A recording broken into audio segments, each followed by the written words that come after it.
tayangan Expose Unsensor Trans 7 yang mengangkat tentang pesantren yang sangat kontroversial akhir-akhir ini, sebenarnya itu masuk variasi jurnalisme investigasi. Dari aspek jurnalistiknya, tentu sekelas Trans 7 itu sudah punya data-data atau informasi atau sumber-sumber yang berkaitan dengan latar belakang program tersebut atau latar belakang tema yang diangkat tersebut. Nah, pada hal ini memang Trans 7 harus mempertanggungjawabkan dari mana dia mendapatkan sumber itu sehingga bisa menarik kesimpulan bahwa pesantren itu begini, dan begitu. Sebagai sebuah produk jurnalistik, sebenarnya itu bisa dipertanggungjawabkan di hadapan Dewan Pers. Hanya saja mereka teledor terkait dalam editing video, di mana dalam video tersebut menunjukkan IP atau intellectual property yang berkaitan dengan identitas, wajah, situasi sekitar, itu sama sekali tidak disensor, tidak diblur, dan saya yakin juga belum mendapatkan izin dari yang bersangkutan. Dengan narasi yang sedemikian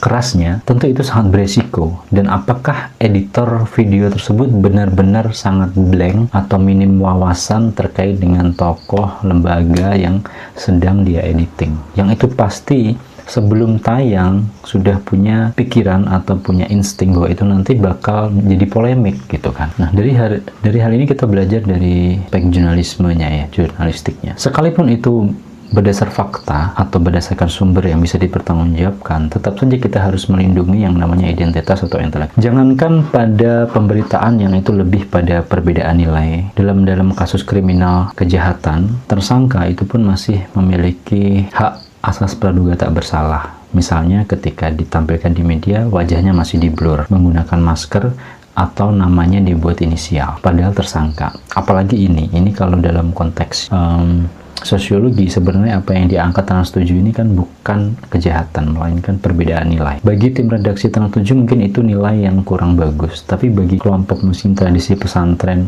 mencium tangan kiai, terus kemudian memberikan semacam kayak hadiah karena merasa dirinya dulu dididik di pesantren tersebut, atau mungkin hal-hal lain yang mungkin bagi pemberitaan tersebut kurang etis, tapi pada aspek yang lain ada yang menerima nilai-nilai tersebut. Jadi itu kan perbedaan nilai, dan dalam perbedaan nilai tentu itu sah-sah saja.